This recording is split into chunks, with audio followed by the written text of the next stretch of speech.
Okay, today's topic is scientific notation. Okay, scientific notation are numbers written as a power of 10. They're generally used for something really huge or really, really small. You don't really want to write all those zeros in there, so you just kind of convert it into scientific notation. Okay, in scientific notation, you have just one number. Does not include zeros. It's a number between 1 and 9 before the decimal only. And then all the other numbers go after the decimal. Now, if it's a large number, which means it's greater than 1, okay? 1, 2, 3, 10, 100, 50, whatever, the exponents are going to be positive. If you have a small number, less than 1, like a fraction, like 1/2, which is 0.5, 3/4, which is 0.75, anything that's a decimal number, that's with a 0 in front, with no other number in front, those exponents are going to be negative. Okay, so let's try this one. Let's write 621000000 in scientific notation. Now, the main thing you're doing, I'm going to rewrite the number here, bigger, is you're going to count the spaces. You're moving the decimal. It starts at the end. You want to move the decimal to one place before, or actually one place after the first number. So where that X is. Remember, you only want one number, okay, in front of the decimal. So that's where you're going to move it to. So in order to get there, I go 1, 2, 3, 4, 5, 6, 7, 8. Okay, so 8 spaces. So it's going to be 6.21 times 10 to the 8th. Okay, so that easy. Now, when we have a little number, we're going to be moving the other way. So let me rewrite it a little bit bigger, just because it's easier. Now, the decimal is where it is. You can't move the decimal right now, and you want to move it to the right there. So right after the 3, because you still want one number in front of the decimal. So this is going to be 1, 2, 3, 4, 5, 6. So there's 6 spaces here. So this is going to be 3.21 times 10 to the negative 6. It's negative 6 because my original number was less than 1. And you move to the right. So if your number was greater than 1, if this was 321 with a bunch of zeros after it, then my exponent would be positive. But since it's 321 with a bunch of zeros in front of it, it's negative. Okay. Sometimes numbers are not in scientific notation, but they are with the power of 10. Usually you have to put these numbers into scientific notation. Now, these are the rules you got to follow. And I'm going to actually probably put these 2 rules on the board, because whenever you're moving a number into scientific notation, this is what you have to do. If you move the decimal left, okay, you're going to add to the exponent. If you move the decimal right, you subtract from the exponent. Okay, so right now we have a number that it's a power of 10, but it's not really in scientific notation. How can I tell? Well, this right here has 3 numbers in front of the decimal. You can only have 1. So we're going to move this decimal 2 places. So because we moved it 2 places to the left, I'm going to add. So this is 3.96 times 10 to the 6th. Okay? Now if we look at this example, it's a small number, okay? But it's really not in scientific notation yet, because that decimal is not behind the 9 like it should be. So this time we're going to move the decimal 2 places to the right, and because I moved it 2 places to the right, I'm going to subtract 2. So this is 9.21 times 10 to the 3rd. Okay? So if you move left, you add. If you move right, you subtract. That's the rule always. Okay, now, putting numbers into standard notation involves moving the decimal and adding zeros into those spaces. Or if you want to do a shortcut, just adding the proper amount of zeros before or after the numbers. So there's a couple of rules of thumb. Usually, if you have a positive exponent, that means you're going to be adding zeros to the right-hand side of that number. You add zeros so that you have the same number of digits after the first number as the exponent. Now, if you have a negative exponent, you're going to be adding stuff to the left. You're going to be adding zeros to the left of that number. And you add as many zeros. Let's say it's a -3, then you're going to add 2 zeros. So it's always one less than what the exponent number is. So let's try this example.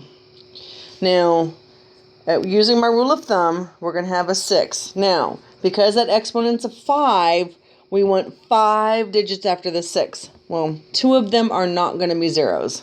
So you have 1, 2, 3, 4, 5. And if you want to double check, okay, you can take your decimal and try to put it back into scientific notation. And when we do that, it's 1, 2, 3, 4, 5. Okay, so that's 5 spaces. So that would be 6.21 times 10 to the 5th. So we know we did it right. Okay, now when we do a smaller number, as I said, you put the same number of zeros, except for one less. So we have 301, and we're going to put 4 zeros. 1, 2, 3, 4. And our decimal point in front of there. Now, just to make sure, we're going to move our decimal to make sure that we've moved it 5 spaces. So 1, 2, 3, 4, 5. So we know that this number is correct. Okay, let's go on to the next topic. When we multiply and divide in scientific notation, you have to know the rules of exponents because you're going to be multiplying numbers with exponents. So just to review, if you take x to the m times x to the n, you add those exponents. So something like, I don't know, 10 to the 4th times 10 to the 3rd is going to be 10 to the 7th. Okay, you got to add them, 4 plus 3. Then if we have x to the m over x to the n, you're going to subtract them. So if we had 10 to the 4th over 10 to the 3rd, that's going to be 10 to the 1st. You have to subtract those exponents. So just like in math and algebra, we have to use the rules of exponents. Let's try our first example. Now here on this one, whenever we have a regular number whenever we have numbers in scientific notation, we have a regular number and then an exponent number. So we're gonna actually multiply these two together. So it's gonna be 3.02 times 2.01, okay, times, and then we're also gonna take these two numbers because they're the same. So 10 to the 5th times 10 to the 6th. And this is a math property. Okay, we're just moving things around, but since it's all multiplication, we can do that. So, when we do this, we get 3.02 times 2.01 is 6.07 times 10 to the 11th. Now, if you have a scientific calculator, then if you put into your scientific calculator or a graphing calculator, one that has parentheses, put it exactly, you put 3.02 and then hit the times button, 10, and hit the caret button to the 5th and parentheses, put a second parentheses, 2.01, put the times button, 10, add the caret button, and 6, and parentheses. You put that into your calculator exactly like that, it will come out the right answer. You don't have to worry about regrouping everything like you would if you only had a regular, say, a dollar store calculator. Okay, let's look at this example. Now, once again, we're going to regroup. So we're going to take these two numbers. When we multiply them, we get 27.5. And then we take 5 plus a negative 9. So we add 5 plus a negative 9, or 5 minus 9, you get a negative 4. Now, this number that we have right here is not in scientific notation. You have to move the decimal. We have to put it into scientific notation. So we're going to move to the left one space. That means we're going to add to our exponent. So it's 2.75 times 10 to the negative 3. That's our answer for this one. Okay. Now, next one. Okay, this time we're going to be doing a division. And it's kind of grouped for us the way it's set up.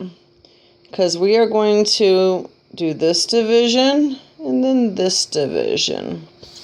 So this is 3.02 divided by 2.01 times 10 to the 5th divided by 10 to the 6th. So when you do this, you get 1.50 times 10 to the, what's 5 minus 6? Well, it's a negative 1. Okay? Pretty easy, right? Let's try another one. Now this one, we are once again going to regroup. We're going to have this one. Oops, my circle's not too great. And this one. Okay, so when we do 3.02 divided by 9.11 times 10 to the 5th over 10 to the negative 9th.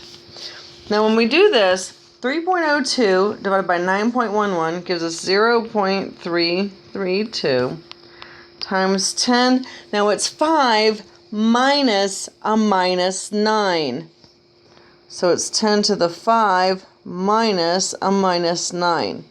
And if you remember from algebra, whenever you subtract a negative, you're actually adding. So this turns into 10 to the 5 plus 9, which is the 14th.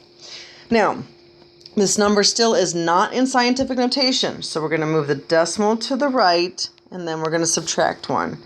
So the final answer is this. Now, if you have a scientific calculator, okay, and you want to put it into your calculator or a graphing calculator, here, I'm going to erase my circle here. If you put this in parentheses, and I'll show you in a second. Okay, let's erase. Okay, so what we're going to do is, if you put, when you put it into your calculator, write it just like that. So it's parentheses 3.02 times 10, and remember that little caret that makes it an exponent, caret 5 and parentheses, then hit the divide by button. So it's like this. It's going to be 3.02 times 10 to the caret 5. Ugh, it's driving me nuts. Let's move this down a little bit. That's a caret, by the way. And parentheses, then hit the divide by button and hit parentheses 9.11 times 10, hit the caret, and then hit your negative 9. Not minus 9, it has to be the negative sign. And parentheses, it will give you the correct answer. So you don't have to go through all of this. All the changing and all the adding of the decimals and all that other good stuff. Okay, so hopefully you get it. And these are your practice problems. They are on your guided note sheet. They are due tomorrow. Please attempt them. You should get 1 through 4 without a problem. It's 5 and 6 you might have some issues with.